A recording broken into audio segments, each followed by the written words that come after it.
Hello, my name is Robin Hart, and tonight I've been put in charge of introducing tonight's keynote speaker, Mary Scott-Boria. And I have to admit to everyone that I'm extremely intimidated by this task, since for those of you that aren't aware, Mary will be retiring from the ACM Chicago Program after this semester. And so I really want this introduction to accomplish several tasks. I want everyone to appreciate the significant contributions that Mary's made, many of which you can discover by looking in the program in her bio, but this doesn't do it justice. Mary can't walk down the streets of Chicago without running into someone that she has a connection with. These connections have been fostered because others respect her as a person. I want everyone to be in awe of the way Mary can captivate others with her curiosity. I sometimes think that Mary views this power that she has as a disease, since many times I have witnessed her immerse herself so much in this learning that it takes over her thoughts, and she can't sleep, which obviously she can, and she won't give up until she can better understand. I want every student to realize that working alongside a faculty member like Mary, whose enthusiasm, wisdom, and creativity feed your own motivation to succeed in college and in life. Mary is relentless when it comes to helping students learn more about an issue, and I've personally witnessed multiple students that benefit wildly by taking that ride with her. I want everyone to understand how very thankful I am to have had the opportunity to not only work with, but to team teach with Mary. She modeled to me how you can engage with complex ideas in an authentic and personal way. Coming from 8 years teaching on campus, I really thought I knew what experiential education was, but I was wrong. 5 years ago, being new to Chicago and adjusting to this really different learning model was at times overwhelming. Thankfully, Mary was my guide, and I am a better teacher today because of her. Mary has been the most generous colleague that I've ever had the pleasure to work with. I want everyone to understand how much the ACM Chicago program will forever be in her debt, and we will stand on the body of work that she's played a major role in constructing. And finally, I want everyone to join me in welcoming Mary Scott-Boria, our keynote speaker.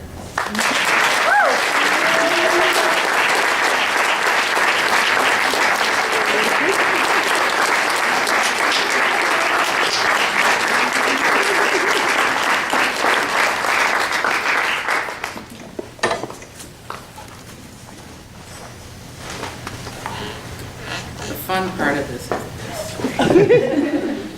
Oh, do I have to turn it on or Yeah, something? I think, yeah. I have to hold it while okay. Whoa, thanks, Robin.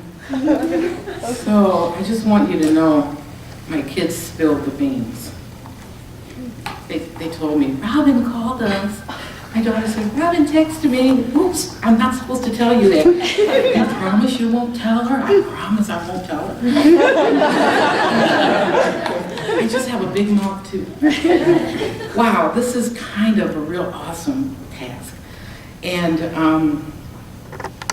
when Robin asked me, and Chris, to do this, I think my ego sort of leaped out ahead of my brains. And so as I thought about it, I thought, oh my gosh, this is a little different than standing in front of a class, talking to students. So I sort of decided I wouldn't make this too complex, that I would just kind of merely talk about what, for me, has been the most rewarding aspect of the work that I've done at Urban Studies, and that is the ways in which students have really taught me a lot about myself, a lot about the city, and just a lot about life. And so my topic tonight is my all-time favorite student. Now, there are students in the room.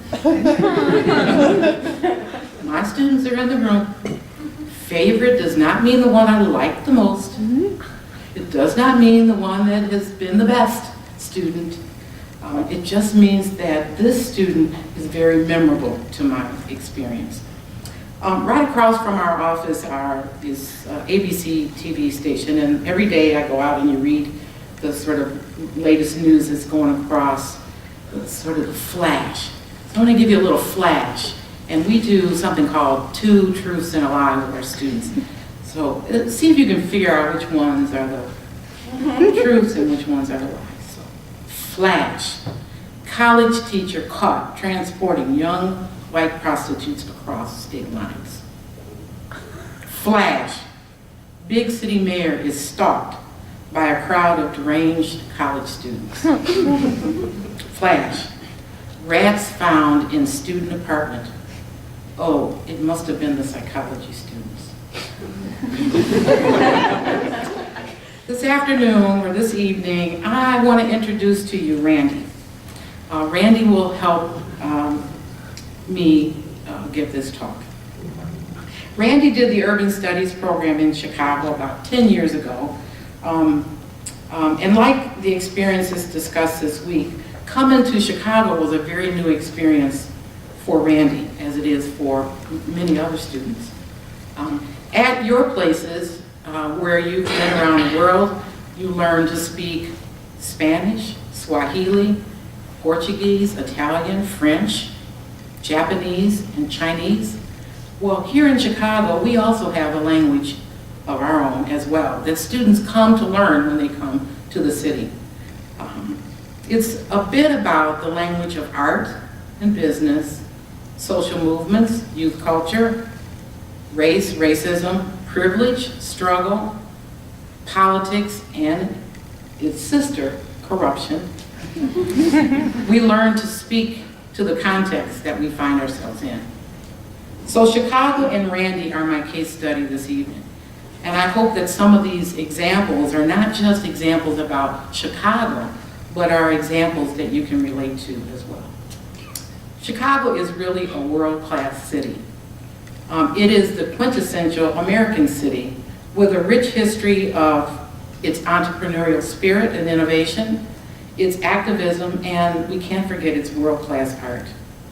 Modern-day community organizing was born in Chicago. In spite of what many people think, Barack Obama did not invent community organizing. Though his home is only 6 blocks from where our students on the south side live. But he did perfect it and put it back on the map.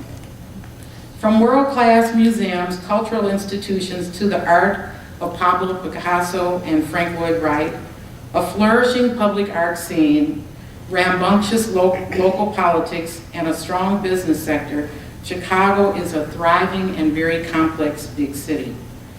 Chicago's economy is as big as many healthy countries around the world. We just learned that last week. But Chicago is not without its deep and compelling problems. And we do like to send our governors to jail. The thousands of students that are in the city add to its rich intellectual, social, and human capital. As a domestic off-campus experience, you students can compare this experience to your own lives and gain new perspectives and act in ways that are unimaginable. Our students have ended up in the White House as elected officials locally and nationally. They have built institutions, created new innovations, and made really positive contributions to life here in the city. One very nice fact is that a number of ACM alums from all of your programs, all of your schools, and all of your programs around the world, many of them now call Chicago their home. They come to become our resources for students, our internship supervisors, our speakers, and our hosts for our site visits. There are so many Beloit students. Is Beloit in the house? Yes. There are so many Beloit students living in our community that Logan Square on the north side could probably be renamed Beloit College. A roller coaster, I sort of titled my speech, and I don't remember what I titled it, but I had to have a title, so I did. So sort of roller coasters in my speech. A roller coaster seems to be a good metaphor for the experience of off-campus studies. You come to full excitement, right? Perhaps a little anxious and a little fearful at the same time. You don't know what life is going to be like. You're a bit apprehensive. You question but you're still living inside of your box. Most of you probably question at some point why you even came here in the first place. But if you're like me, when the ride is over, you're oh so glad to get off that roller coaster. But just like every other time you've been on one, the minute you get off, you can't wait to get back on. 3 months can seem like a lifetime when you're in an unfamiliar context. And when you feel enough is enough, you're ready to go home, right? I'm sure our students are ready to go home. But I guarantee you, you will be back. Because when you think about it, this was an amazing ride. All right, enough about Chicago. So let's go back to Randy. He is the subject. He is the subject of this speech. Randy was a first-generation college student. Both of his parents were working-class factory workers in a very small, tiny town in Illinois. Randy and his brother were very sheltered, and they lived without much diversity of any kind in their community. He had no exposure to the city, and going to college was probably the furthest he'd ever been in his life. I met Randy on a campus recruiting trip. At the end of our class visits, you know how sometimes you have things in your mind and you can't forget them? I will never forget this visit. At the end of our class visits and meeting professors, you know, we host an information meeting for interested students. Randy had been a transfer student only on campus for about a year. He was standing at the door before we opened the door for our meeting. He was totally determined that he was going to do this program. His school had rejected his application the semester before, and he wasn't taking any chances the second time around, even though there was some concern expressed about whether or not he was a right fit for our program. He brought with him his completed application and wanted me to read on the spot his essay so that I could tell him if he would be a good fit for our program. He was persistent, to say the least, and very determined that he was going to make the cut this time. Well, he arrived to the program on Labor Day via Amtrak. All seemed well. On the first day, students would travel together on public transportation to our downtown office, and I must say, it's pretty nice public transportation, I would say. It could be better, but it's okay. And I would suspect that most of you, probably a common experience that we all have, is that most of you probably have to do public transportation of some sort in your setting. I don't know if it's a train, or if it's a bus, or if it's a donkey, or if it's a cab. You know, somehow, somewhere, you don't have the luxury of your nice car. You have to figure out how somebody else is going to cart you to where you need to go. Right? So we share that experience. On day one, all of the students arrived to our location safe and sound. No Randy. They were all together, traveling from their neighborhood group, from their apartments, but no Randy. Perhaps he'd stopped at a local store and picked up breakfast, we thought. We waited and we waited and we waited. And sometimes, as it is the case, the other students, this is important, I'm going to say this again, and sometimes, as it is the case, the other students don't even notice, and didn't even notice that Randy was missing. They all left together, but with the hustle and bustle of a rush hour commute, it wasn't so unusual to get disconnected from roommates. You're on one train, they're on another. We were in panic mode. Where was Randy?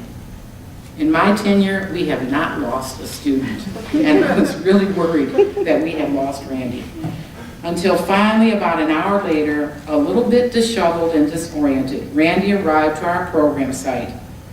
Riding the CTA that day was enough for him. To top it off, when he emerged to street level from the subway, the mad rush of thousands of people was more than he could bear, and he went right back down in the subway. It was only with the kindness of strangers, and there are a lot of kind strangers in Chicago, in spite of what people say. He got back, they helped him to the Brown Line, and he got to our offices safely, if not very sound. When he got there, Randy vowed he would never take public transportation again, even if it meant he had to walk every day, everywhere. And our students know that you have to go somewhere every day, and walking is not an option. We knew that wouldn't work, and we had to convince him of the unsoundness of his plan. He was soon convinced, and very quickly he mastered, as all of our students do, public transportation in the city very well. For a small town boy, Randy came into the program with a very lofty goal. He declared that his goal in the very near future was to become the governor of Illinois. I'm not sure he had heard that we send our governors to jail on a regular basis.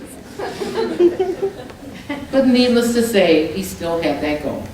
He had a pretty significant internship experience working at Northwestern Legal Clinic with a very famed attorney, the 60s radical icon, Bernadine Dorn. He came to deeply understand human rights and social justice and began to develop and practice his skills in public protest and advocacy. And I'll tell you in a minute what he did. I spent a lot of time with Randy because he was in my neighborhood group. At that time, we had what was called precepts. And we sort of did a lot of sort of community stuff in our precepts. Similar to homestays, our students live in apartments in one of Chicago's neighborhoods, learning about all aspects of life from the perspective of the neighborhood. So for us, the micro defines the macro. If you understand how the city functions and the issues that compel Chicagoans, living in one of its neighborhoods and understanding the dynamics makes you experience the city as legit. I exposed my students in that neighborhood group, which is a little different now, to city issues at the neighborhood level. We visited local venues, had intimate and deep conversations, and met people making things happen in their communities and throughout the city. They developed a close connection to those communities. Randy lived in Logan Square, which is a Northwest Side neighborhood, populated by Latinos, a growing artist presence, a lot of hipsters, a lot more hipsters now than there were then. Randy probably would have been a hipster if he was in the neighborhood now. And a lot of working and middle-class families. A really kind of diverse, still a very diverse community. This was all very new for Randy. Even an American city can be very different for some people. And since Chicago has a reputation of being a very segregated city, this was quite a unique experience for many of our students. Eventually, that difference melts away and we all just become members of a community. It becomes ours, we own it, we protect it. That's what immersion is. That's what civic engagement is. For Randy, it was a little more challenging. This is where you learn to practice important life skills. You learn to live independent with other students. You travel by yourself or together. You shop, you cook. You understand deeply how life is experienced in the city, from the politics, the local politics, to sort of all sort of the cultural opportunities. Well, in a way, this was kind of awkward for Randy. He was, though, very eager to relate to his new housemates and other classmates in the program. He was kind of a, I don't know if I'd say a right-leaning or left-leaning, and I don't mean politics, but he just kind of had this innocence about him, I guess I would say. And so he was kind of a little off-putting, and students didn't sort of gravitate to him so quickly. But he worked really hard. As a matter of fact, he spent all of his savings that he brought for the semester within the first 2 weeks of the program, buying lunch and dinner for all of his classmates. Chicago is also a city that has great restaurants, and I think he found a whole lot of them. He didn't make a lot of friends easily, but one day he decided he wanted to have a party and cook dinner for everyone in the program. He stayed up all night stewing tomatoes for his spaghetti sauce. I don't know, have any of you stewed tomatoes for spaghetti sauce? Does it take all night to do that?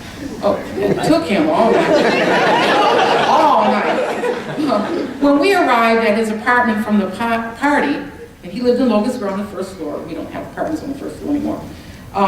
I noticed, and it was hard not to notice, this rather large shopping cart in the middle of his large living room. What the hell, I thought. Just getting this big cart in the building was a feat in and of itself. Where did it come from? What was this shopping cart doing in the living room, I asked? Well, his response made a lot of sense in a crazy kind of way. He'd never gone grocery shopping before in his life. But when he did, he had way too much stuff to carry. And he decided that the only way to get his groceries home was to take the cart that was at the grocery store. So he pushed that cart down Milwaukee Street. Those of you who live in Logan Square know Milwaukee. It's a very busy street, about a half a mile from the grocery store to his apartment.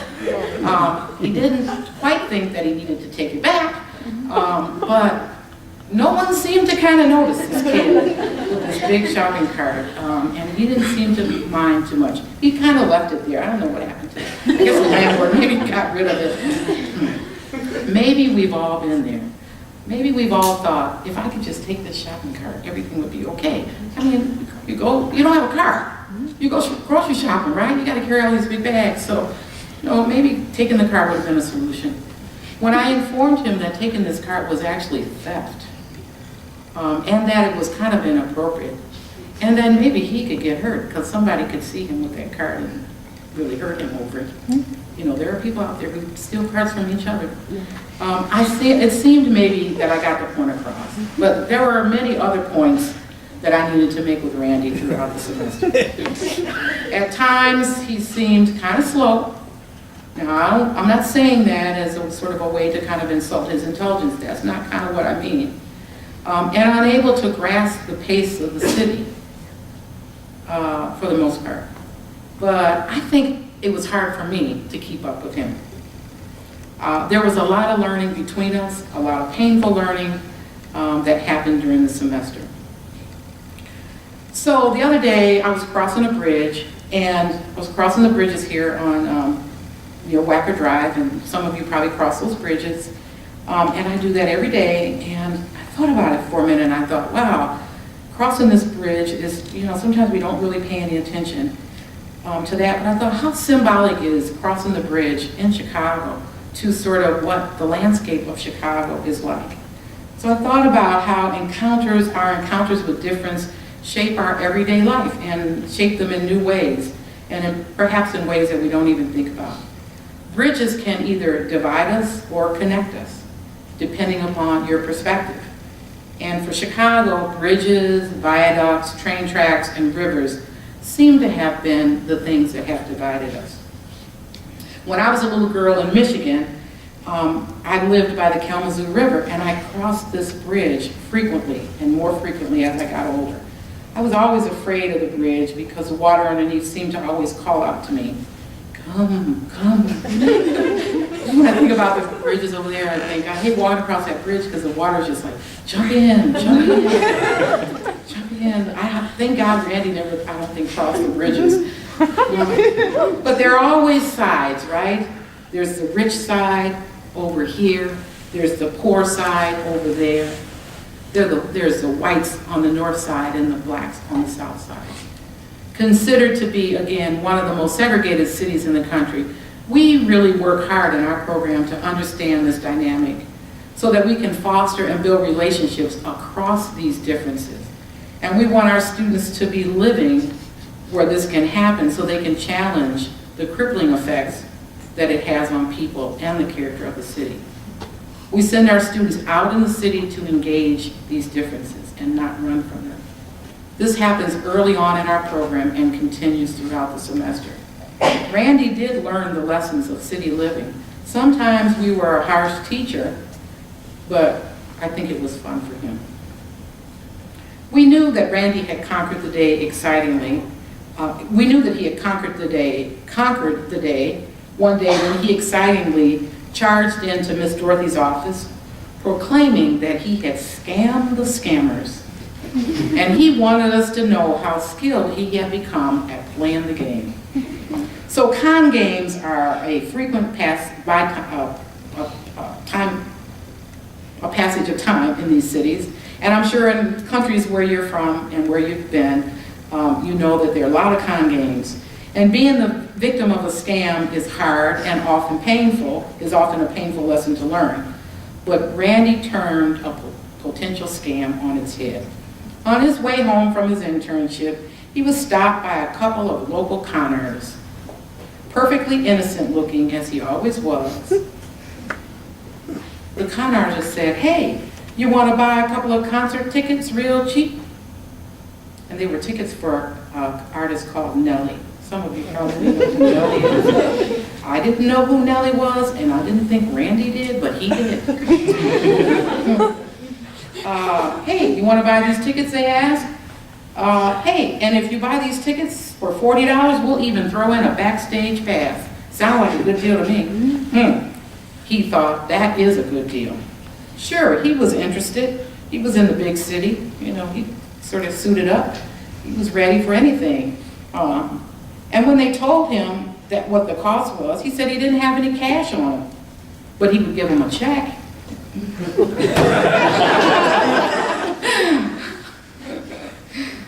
Well, they suggested that perhaps not a check, but that they would accompany him to the ATM machine to get the money. Now, this was early evening, and time had already changed, so it was rather dark. Sensing a scam, Randy said, "ATM? ATM?" he asked curiously. "I don't know ATM. What's an ATM?" Well, one of the things we often say is, when you're in doubt, improvise stupid. And Randy improvised stupid. He acted on the skills that we teach our students so as not to be, attacked. If you know anything about con artists, and I suspect you probably don't, they can't afford to hang around long. They need to get their money and get the hell away before you figure out just what happened. Thinking they had a weird one on their hands, they just turned and walked away. His city sensibility really kicked in. No matter where we are, all we have to figure out is how to navigate new surroundings and create for ourselves a new sense of common sense. I used to always say, just use your common sense. And then I realized that common sense is regional.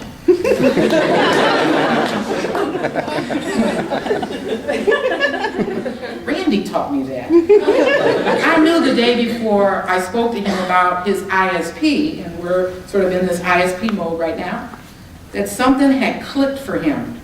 He'd been thinking long and hard about what he wanted to use his newfound advocacy skills on, and he thought he would use them to launch a campaign he had been thinking about long and hard. His seminar was a problem for him. Now, there's a lot of our students here, they're at a point in the semester, it's very stressful, they hate us, we know that, we'll love each other again at the end of the semester, but you gotta get through this. He did not like his seminar. He didn't like his teacher, he thought the work was too hard, and he wanted to get her.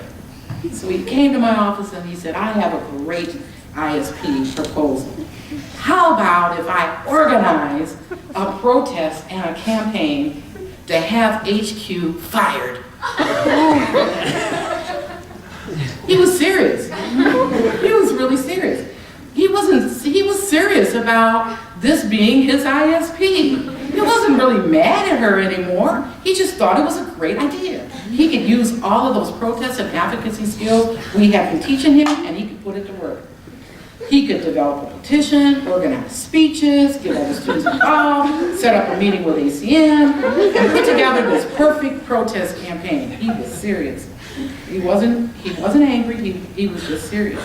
He wanted to turn the injustice that he felt into a tangible and accomplishable project.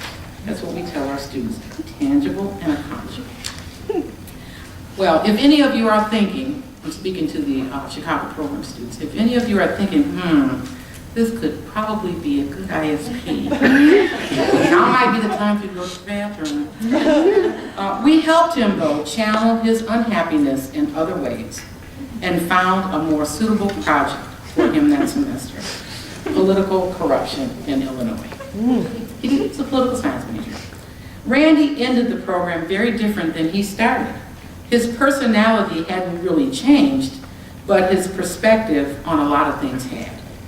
He was definitely more confident, city savvy, and always really clear about his priorities. His senior project when he returned to school was that he researched, wrote, self-published, promoted, and sold his own book on the plant closings in his town and the role of deindustrialization in cities. And he dedicated this book to his urban studies seminar teacher. He learned a lot from her. She was tough. After graduation, Randy was accepted into graduate school in London and now is living in South Korea, acting and teaching. He is a very different person in more ways than one. I learned a lot from Randy that semester. He chose to do a domestic program, and it led him eventually to an international life. I have tons more of Randy's stories, but I will not tell them to you tonight. There were no off-campus study opportunities when I was in college. I won't tell you how long ago that was, none of your business. But I did have a chance to participate in a summer-long immersion program focusing on urban public health. As students from very different backgrounds, we learned about healthcare from a broad international as well as local experience. One of my most enduring experiences was to learn about the problem of forced sterilization on Puerto Rican women on the island and in the States. With a large vocal Puerto Rican population in Chicago, I got involved with this and other women's issues because of my involvement in this experiential program. I eventually traveled to Puerto Rico and gained a deeper appreciation for their history and eventually their lives in Chicago. I met many people during that summer, and many of the students in that program went on to become professionals in many different fields doing pretty impressive work. One such person, Dr. Gordy Schiff, became a chief doctor at the Cook County Hospital and for years served as internship supervisor for many of our students, and his wife, internship supervisor for students who worked at the HIV/AIDS clinic until they both left and started a clinic in Rwanda. In this program, I also met lots of people who, as students, became students, colleagues, and resources for us to this day. I came to this program, though, by accident. I loved this model. I thought it was the most dynamic learning model. And I began as an internship host. I supervised many young women who wanted to work at a rape crisis center. I was the director of a rape crisis program. At that time, we were doing really cutting-edge things, and people like Tina Chin, the now chief of staff to Michelle Obama, worked with us to write monumental sexual assault legislation in the state. And Michelle Obama, as a young attorney, helped us incorporate as a 501c3 organization. Many of our students over the years had the opportunity to know Michelle and to work with the president before he became the president.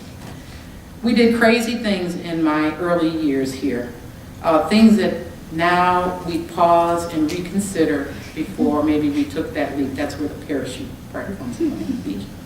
As merely an adjunct, I started actually in the 80s as an adjunct. I taught a Women in Justice seminar.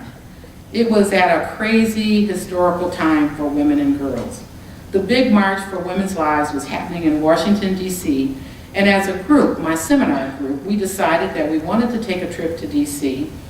Of course, we had the backing of ACM. We didn't sneak out of the city. At that time, they were a little bit more lenient with those kinds of things. And so instead of planes, boats, and trains, we decided to rent vans. We went to the rental place, and we couldn't turn down the 50% off deal to rent, instead of vans, these brand spanking new Lincoln Continentals. So in the middle of the night, going and coming, we were a caravan of 3 white and silver gray Lincoln Continentals, blazing down the highways without a care in the world. We had a blast on our return trip. A curious traveler who had been following us for several miles and through several states finally approached me when I stopped for gas in the middle of the night. Very politely, but with a lot of suspicion in her eyes, she was curious who we were and where were we headed. I hadn't had the guts to tell her that we'd been at a pro-choice march in D.C., but merely said we were coming from a conference in DC and returning home. I'm sure she believed me, right? That was the college professor who gets arrested for transporting white prostitutes across. Now, do I look like a madam to you? Well, anyway, that was our first and last escapade of that sort. But there have been many other moments that we've jumped out of that parachute, and I'm sure you've had those moments as well. These, among many, were the things that changed their lives and changed my lives, and gave us the opportunity to go on to take bigger and bolder risks.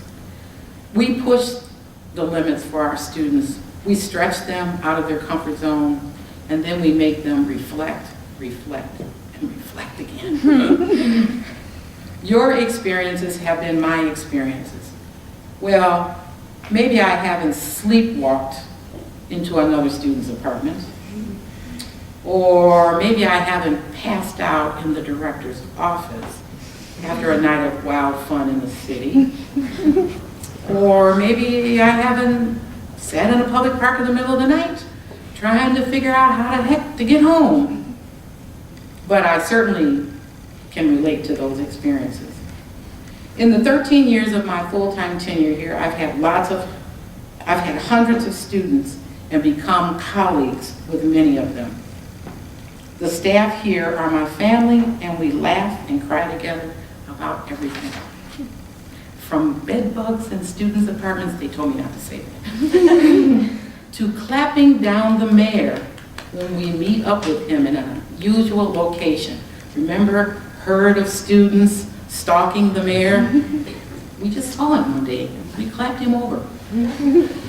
Well, since that time, in those 13 years, I added 5 new grandchildren to my family, gained 2 new son-in-laws and lost one, said goodbye to a sibling and my parents, survived an almost total destruction of my home due to a fire the first week of spring semester a few years ago, but in all was supported by my colleagues and got closer and closer to my students as we shared each other's lives. We watched our students go to the White House, and we watched our students start their own agencies. We lived through 9/11 together, and we learned that the place is very different than it was before 9/11. When I recently asked my students to comment on Facebook, I am the Facebook diva in my office, okay? And we didn't even have Facebook when I started. But now we do. I asked them to send me some of their most memorable experiences. Erin from South Dakota, who came from a very small college in a very small community, thought she'd made a mistake when she initially came to Chicago, but now after several years feels that it's the best thing she's ever done. I have no doubt that she'll raise her 2 boys to become caring and compassionate people in this world, who will stand up for injustice of any kind. On her Facebook page, she has a symbol in support of gay marriage. She never thought that she even knew a gay person when she came to our program from her very tiny place. I have been able to see the city anew every single semester through the eyes of each of the groups of students that come.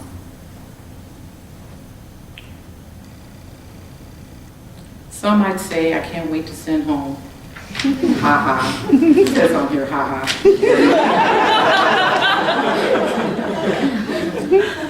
But quite frankly, many more, I feel delighted when that little red indicator light comes on when I get a friend request. That means I'll know where to find you always. You've all been to amazing places. We've saved your butts on many occasions, but you've advanced our thoughts on others. From fear to fierce, you have been exciting to watch over the years. At some point, we'll thank each other for this experience, even those we think we've rubbed the wrong way. A final thought. Did you know that Chicago has the largest number of movable bridges in the world? Over 150 in the county and 50 alone in the city. So who cares? Why is that significant? Well, there are many ways, again, in which we are divided from each other. But with a new perspective, these bridges help us to cross over to each other's side. This liberal education challenges us to make transitions and then to change the world. You will survive the roller coaster, I guarantee you. And from there, you'll jump out of the plane. We'll have your back. And you will have all that you've learned and experienced on your journey. I think we all got a little Randy in our game. Thanks for listening. Thank you.